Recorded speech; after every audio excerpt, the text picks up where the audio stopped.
Take the machine from the counter, use 2 hands to carry it with the handles over to the table, and set it up on the blue tables, and take the cover off and replace it back on the counter where it came from, and that's where you will return it at the end of class.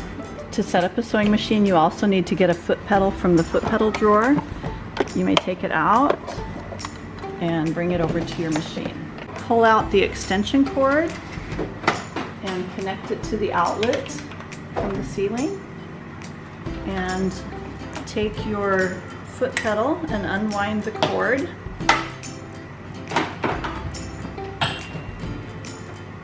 And plug it in so that it goes all the way into the machine. And then with your hand, bend down and put the foot pedal on the floor. Okay. You need to turn the machine on. This is the on and off switch so that the light is on.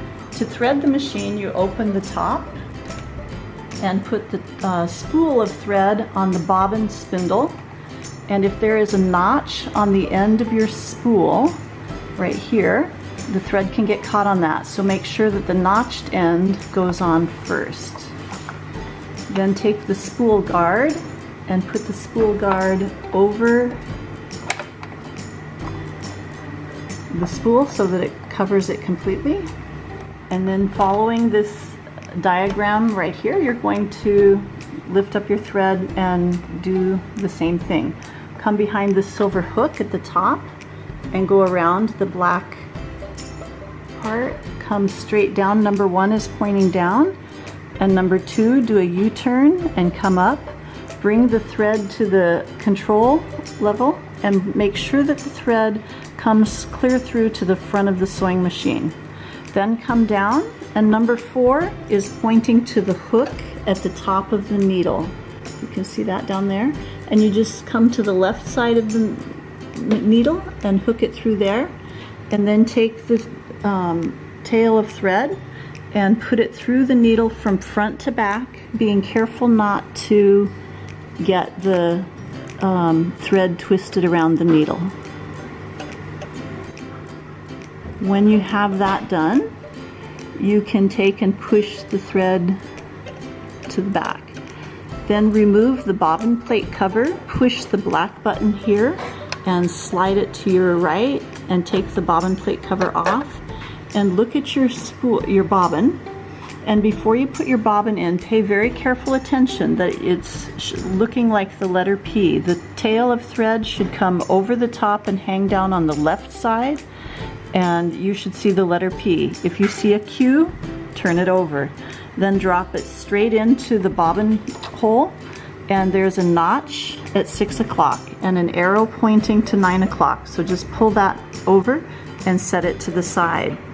Then take your top thread in your left hand, and with your right hand to this button. It says in Japanese, Joge de tomeru. That's the up and down button for moving the needle. Push it down and push it up, and then pull on the top thread. And as you pull tightly, you can see the bobbin thread has come up. So take and push both the bobbin thread and the top thread to the back of the machine.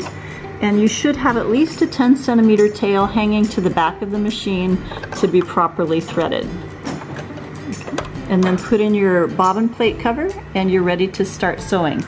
Please notice over here the number 1 is pointing to the design number, and it matches the number 1 for a straight stitch here. In your 6th grade sewing project, that will be the only one that you need to use. So you'll have it set on a number 1.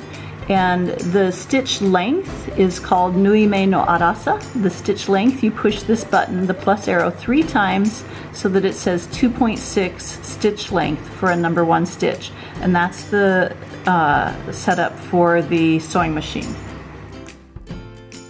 To take down the machine, turn the power switch off, open the bobbin plate cover, and just pull the bobbin thread out, and make sure that you wind the tail before you put it back in the drawer. It should be wound up completely. Then make sure that the bobbin plate cover is put back in position before you put your sewing machine away.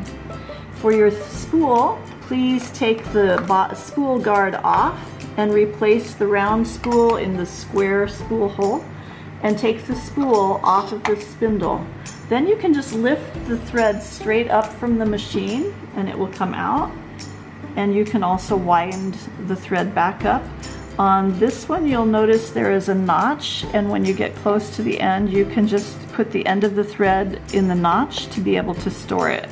If it'll go one more time. Yeah, it'll fit one more time. So when you put it through the notch, you shouldn't have a very long tail. And that's how you can put those back in the drawer. Then make sure to close the top of the machine and unplug the foot pedal. And please bend down to pick the foot pedal up off the floor. Don't pull it up by the cord so that we can keep them lasting.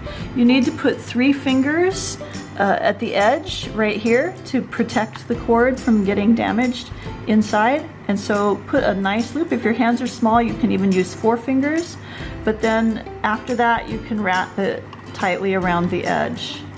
And then when you come to the end of the cord, you should tuck in the head in underneath the cord like this and bring it to the teacher, who will be putting it back in the drawer after checking to make sure that you've done it correctly. Then unplug your machine at the power source there, and be very careful not to just pull it and let go, but it's pull it out a little bit. You shouldn't ever be pulling the cord out beyond the yellow tape. There's another piece of red tape inside, but the yellow tape is where you should stop. And then gently feed it back in using your hand on the cord and let it go in. Make sure that when it goes in, that it should be going in vertical and not horizontal. So it should go all the way in. Then come over to the counter and get the cover that matches this machine. This is Yoda, and you can see the name Yoda here. And so this end should go here, facing this way, cover the machine, and then lift it up, carry it with 2 hands back to the counter, and put it back in its place.